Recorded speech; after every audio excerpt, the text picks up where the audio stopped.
What is going on, guys? You got Tone here, bringing you week 1 of the IBL Alolan League. This week we start off against Ryan, coach of the Liverpool Linnones. Now, if you are as excited as I am to start the IBL offseason, feel free to hit that like button because it's going to be a fun offseason, to say the least. I am extremely happy about the team that I picked up. If you missed my draft analysis, I will leave a link to that in the description down below. So to start off, like I said, each team has 8 Pokemon per side.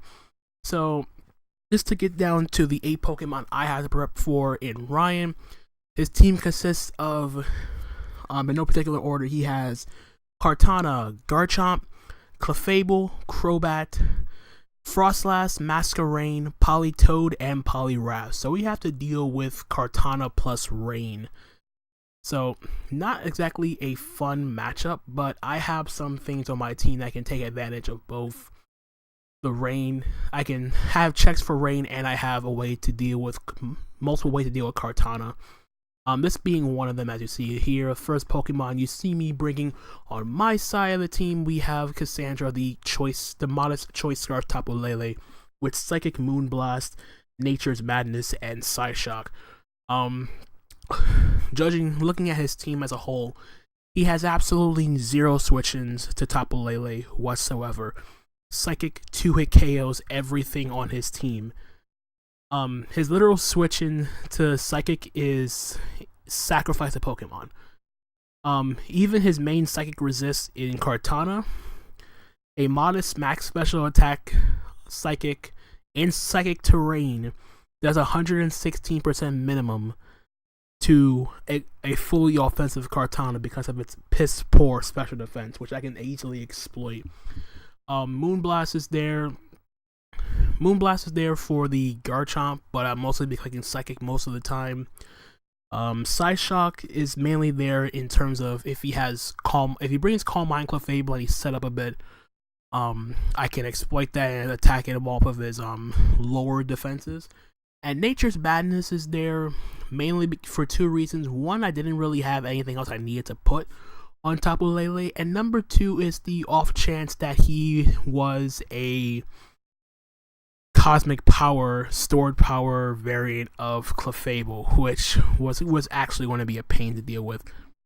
So Nature's Madness automatically cuts down Clefable's or any Pokemon's hit points in half every time I use it, so he'll be forced to go for Moonlight. Since it's the pre-banked meta, he has no access to Stealth Rock Clefable, Stealth Rock Garchomp, so his only forms of hazards are going to be Spikes on the Frostlass and Sticky Web on the Masquerain, which I did prepare for.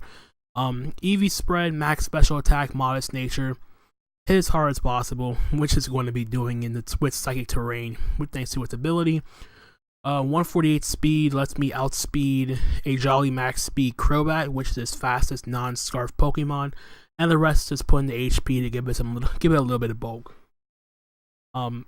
So yeah, pretty much that's going to be my Tapu Lele's job, just to come in, revenge kill, faster mon, stuff like that. I do have to watch out for Choice Scarf Garchomp.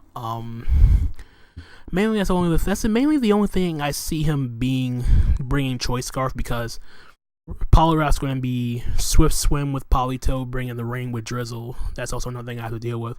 So, of course, I didn't want to be overwhelmed by Rain, so of course I had to bring my Sand. So, number 2, we have Gaia here, the Sandstream Smooth Rock Gigalith, Stealth Rock Stone Edge, Heavy Slam, and Explosion. Fully physically defensive set, just so I can at least take an Earthquake from a Garchomp if needed. And then I can go for Explosion, and then free the way for my Stoutland to come in and get 6 to 7 turns of Sand, if I've already dealt with the Politoed. Stone Edge, even without investment, it one-shots the Crobat. Heavy Slam 2-hit KOs his Clefable. And of course, Explosion is Explosion. No really need to go into any necessary details with that. So yeah, just Gaia's job here is just to come in, set up Sand, get rid of the Rain, so I'm not overwhelmed by Politoed with Poliwrath.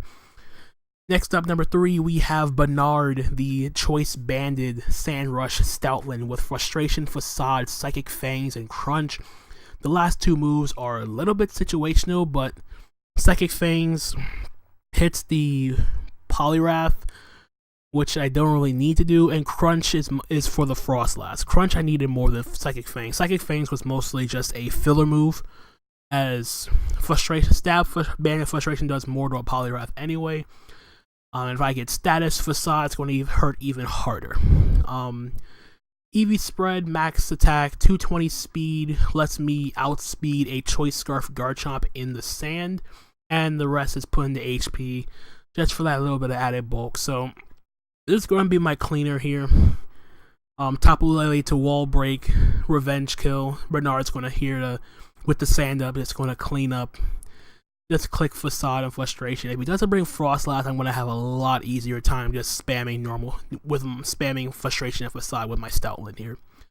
So next up, number 4, we have Specially Defensive Decidueye. We have Shota with Defog Roost, Spirit Shackle, and Leaf Blade. A fully specially defensive set, so I can take hits better from Clefable. I can take at least one Ice Beam from a max special attack Politoed. Retaliate with Leaf Blade. Leaf Blade does 2-hit KO. And Spirit Shackle is here to it's basically here to trap it traps Clefable. But mainly it's mainly to trap Politoed. So I can Spirit Shackle Politoed, prevent it from escaping, live an Ice Beam, and then go for Leaf Blade the next turn, knock it out. He's forced to go into Poliwrath. I can switch out to Gigalith, get rid of the rain, get sand up, and I've essentially won the weather war between sand and rain. So, fully specially defensive with the rest put into speed, so I can avoid speed tying with uninvested Politoed. Nothing really else to talk about. Basically, the Decidueye's job is just to get rid of the spikes, and especially the Sticky Web, as it would hinder my Stoutland as all, and my Tapu Lele as my entire team is grounded, as I have no flying types, no levitating users, none of that stuff. So that is the Decidueye. Number 5, we have Luminati, the Water Absorb Shuckleberry Lantern, packing Scald, Ice Beam, Volt Switch, and Thunderbolt. Didn't really need any extra coverage because it wasn't really necessary. This is my backup check. This is basically going to be my main check to Rain, but if I get rid of Politoed early, and he only has Poliwrath left, I've already won the Weather War. I can still use it as a decent switch-in, but it's not going to be that useful if Politoed's already been dealt with. But at least with Shuckleberry, I can take an Earthquake from a Garchomp and retaliate with an Ice Beam. If he's not Yachi Berry, it does 98% minimum, as I am a fully offensive tank Lantern. Didn't invest in HP, its base HP stats already pretty doggone high. 28 speed lets me outspeed uninvested Politoed, and the rest is put into defense so I can better take physical attacks from the Garchomp and the Poliwrath. And Water Absorb, of course, to switch into Scalds, water type moves in general, and also providing momentum for the rest of my team. And last but not least, we have number 6. We have the Choppleberry Snorlax. Fat Albert is back on the Maine Red Clawitzers with Body Slam, Facade, Flamethrower, and Heavy Slam. Now, don't mind the fact that I'm running Flamethrower and Adamant Nature. It doesn't matter because Flamethrower it's still one-shot Kartana from full if it's not Akaberry. And Choppleberry is here so I can take a Sacred Sword from a Kartana. I retaliate with Flamethrower. I knock it out if he's not Akaberry, like I said. Body Slam to potentially paralyze things. Facade if I get crippled with a burn. So that way I'm not completely useless. And Heavy Slam for the Clefable, as it is a issue if I let it set up. EV Spread is pretty straightforward. Max attack, max defense. I didn't need to run Brave Nature over Adamant.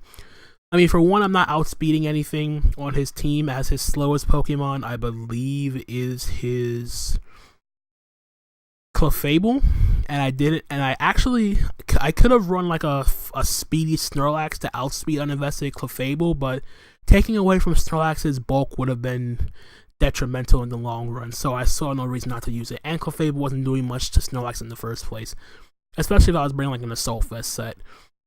So that's pretty much the team right there that I would be bringing against Ryan. So I'm gonna be right back and I'll bring the battle. So alright, so we are here, week 1 of the IBL Alolan League, the first match of Gen 7 for myself, the coach of the Maine Red Clawitzers, taking on Ryan, coach of the Liverpool Linnones. I pretty much predicted his team to a T. The only thing, he brought the Frostlass over the Crobat, but bringing Frostlass does make sense, as Spikes does do some damage to my team, as every single one of my Pokemon is grounded. So looking at the team he brought, I feel as though Snorlax was the overall best lead for me, as it matched up pretty well against everything except for the Garchomp and the Poliwrath. But I knew he wouldn't lead with Poliwrath thing because he needed to keep it healthy in the back so he can try to get a late game sweep going. If you let it with Frostlash to get up Spikes, I get Heavy Slam, I 2-hit KO that. Clefable, I Heavy Slam, 2-hit KO that. Kartana lead, I Flamethrower, and if it leads with Politoed, I 2-hit KO with Body Slam. So without further ado, let's get right into the battle here. So see, we have Eric. You have Ryan issuing that challenge, not even bad. So like I said, I'm going to lead off with my Snorlax here, as he goes on and leads with his Frostlass, which is fine by me.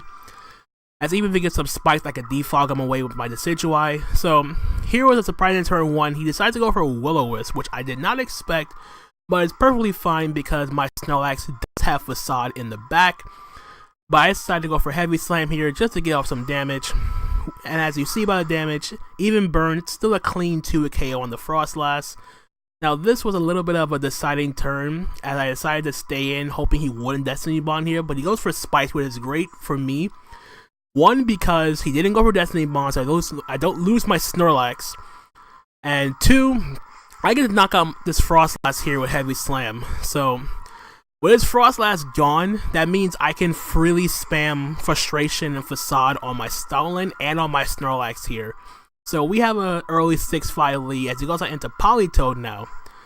And I'm thinking, okay, why would he send out Politoed this early? And I'm thinking in my head, heck, it doesn't matter to me. I get up a free Facade no matter what. So I click Facade here as he goes, and he hard switches directly into Kartana here. As Kartana does have good solid base defense, but Facade from a max attack Snorlax is still going to do a hefty chunk to this Kartana here. Now, here was a play that sucked on here, as I decided to stay in Flamethrower, and I unfortunately got crit. And just to clarify here, I'm going to pause it real quick. I'm just going to clarify that the reason why I stayed in, I went for Flamethrower. I did the calcs before I made a decision, and even though it was raining, if he was fully offensive, meaning no HP and no special defense investment, Flamethrower in the rain from an Adamant Snorlax did 74 to 88%, and after I went for Facade, Flamethrower would have definitely have taken it out if he was not Okaberry. And another thing that sucks is the fact that he didn't go for Sacred Sword, and meaning my Chople Berry went to waste on my Snorlax. So that's 2 things that suck here. So unfortunately, down goes my Snorlax here to the crit from the Leaf Blade. He gets the attack boost from the Beast Boost, which is fine. Also revealed he is Life Orb. Now it does suck that I lose my Snorlax, but I do get to go out into my Choice Scarf Tapu Lele, which he has absolutely no switch-ins to. Take Spikes damage, which is fine. Do get the Psychic Terrain up, all well and good. And I get to click Psychic for free here, as because of Kartana's crap special defense, I can easily destroy this Kartana, no problem. So Kartana goes down. We are now back up 5-4. In comes the Garchomp here, and the way he sends in Garchomp on my Tapu Lele means he is Choice Scarf himself with Poison Jab. I'm not going to stay in and risk losing my Tapu Lele. I'm going to go into my Decidueye. 2 reasons. 1, I don't want my Gigalith getting weakened just yet, as it sets up Sand for Stoutland. And 2, I need to defog away these spikes. So in comes the Poison Jab. Looking like a clean 3-hit KO on my Decidueye, even though I am not invested in any defense. So here I decided to get off a defog here, get rid of these spikes as he pulls a switch out into his Clefable. Another threat that I worried about on my team. So I'm just going to click defog, get rid of these hazards here. So now I decided to, after I get my leftovers recovery here, I decided that I needed to trap this Clefable for 2 reasons. One, I didn't want to pull any shenanigans in terms of any cosmic. I needed to shut down this Clefable essentially. Any cosmic power or combine shenanigans. So I needed to trap it. And he decided to go for toxic here, and unfortunately, luckily for me, this is why I decided to dodge. So seeing that now, I decided just to try to get off as much damage as I could with my Decidueye. So I decided to go for Leaf Blade here. Oops. Go for Leaf Blade here, and I get the crit back that he did on my Snorlax, and he decides to go for a Wish. So now that I see Wish and I see Toxic, 2 things: he's not Calm Mind or Cosmic Power, which I feared the most on this Clefable. And 2, the fact that he's Wish means he's only has Moonblast as an attacking move, means that Garbodor would have actually put in some work in this battle, but that's fine. So Tapu Terrain ends here. I know he's going to click Protect here, as he's seen he shows Wish. So I decided to take this opportunity to go out into my Gigalith, get rid of the rain here, set up Sand. So Sand Stream activates, get my free 8 turns. He goes for Protect and fails, gets the Wish back up. Now here I decided to be a little bit cheeky here. I'm going to pull a double switch into my Stoutland. The reason being that I saw Toxic. I know he's going to want to go for Toxic this turn, so goes for Toxic, and he badly poisons my Stoutland, which is absolutely perfect for me. Meaning that I can now spam Facade, Banded Facade in the sand, and just get off a huge amount of damage on anything on his team. But keeping it in the back for now, so I'm just going to hard switch directly into my Tapu Lele. 1, because I know he's not going to double Toxic here. He's probably going to Protect just to wear me down for and to scout my move. So here's a Protect that goes off, takes Sandstorm damage, but that's perfectly fine. I get to fire off Psychic for free here as it goes for another Protect, just to see what I'm going to lock myself into. So trying to get a Psychic off, he protects, that's fine, but at the same time he has no switch-ins. Like I said in my team builder, everything on his team gets 2-hit KO'd by modest max special attack Psychic Tapu Lele in Psychic Terrain. This look at that damage. It's beautiful damage. He made a special defense shot to boot. He goes for the Toxic.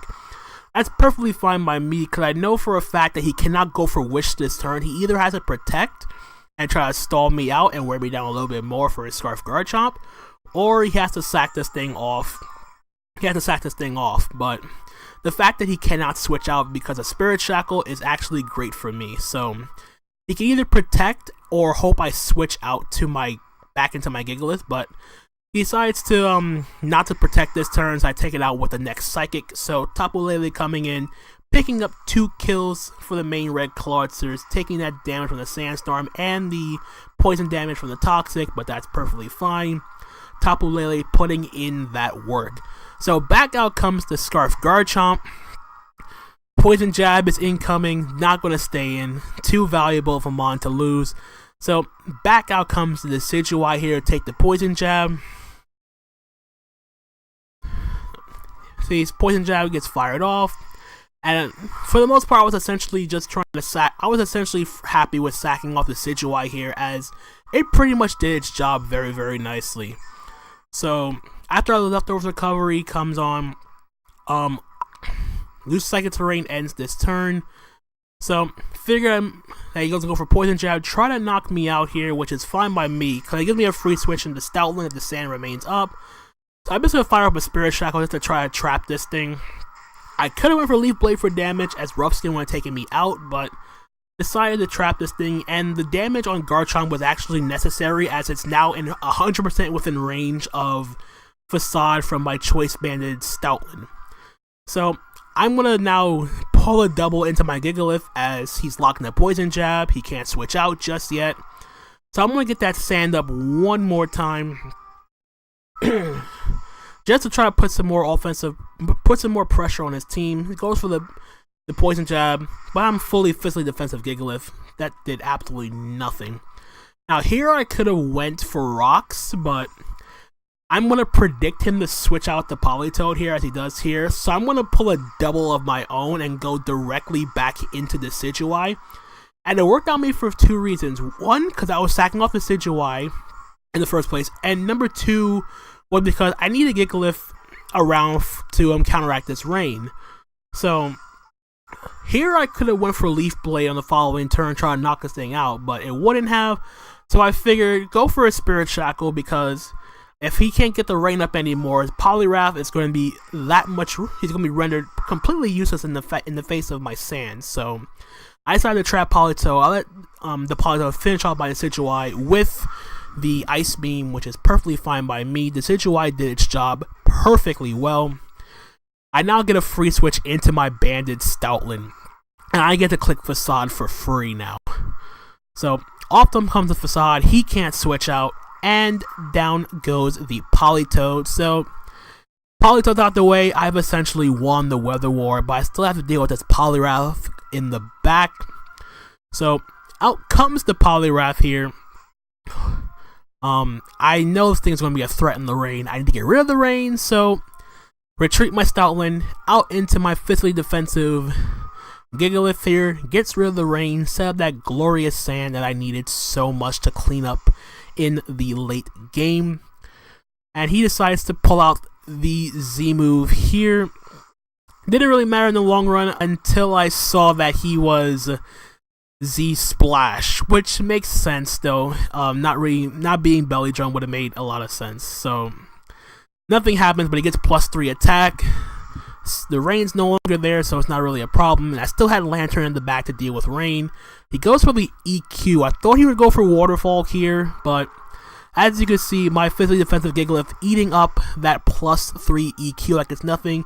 I'm just going to go for Explosion just to free up the way for my Stoutland to come in and just finish the rest of this matchup. So down goes my Gigalith to the Explosion, which is perfectly fine. Poliwrath now takes damage from the Sandstorm. I get 6 turns of sand, and all I need now is my Banded Stoutland to just come in. I click Facade 2 times. Going for the Facade, down goes a Poliwrath. And all he has left now is a Choice Scarf Garchomp, and I EV'd my Stoutland to specifically outspeed a Jolly Max Speed Scarf Garchomp. It's already within range of Facade. The Facade gets pulled off, down goes the Garchomp, and that is good game. So in our very first official match in the Sun and Moon meta, the Maine Red Clawitzers come away with a 3-0 victory over Ryan and the Liverpool Linnones. Now, if you did enjoy that battle, feel free to hit that like button and subscribe, because there's going to be plenty more action of the IBL Alolan League to follow. Just to recap the tallies here, let me just recap. Snorlax picked up a kill, Tapu Lele picked up 2 kills, and Stoutland, beautiful Stoutland, picking up 3 kills with the sand support from Gigalith. So yeah, that was pretty much it. GG Ryan. He brought a very solid team, but I feel as I played around it very nicely for what I had to work with. So if you did enjoy, like I said, feel free to hit that like button, leave comments below in the comment section, and let's go and leave it at that. We start out the Sun and Moon meta with a 1-0 record with a +3 differential. And week 2 is coming up, and hope you're looking forward to it as much as I am. So until the next time, my name is Anthony, aka Tone, and I'm gonna catch you guys on the flip side. Later.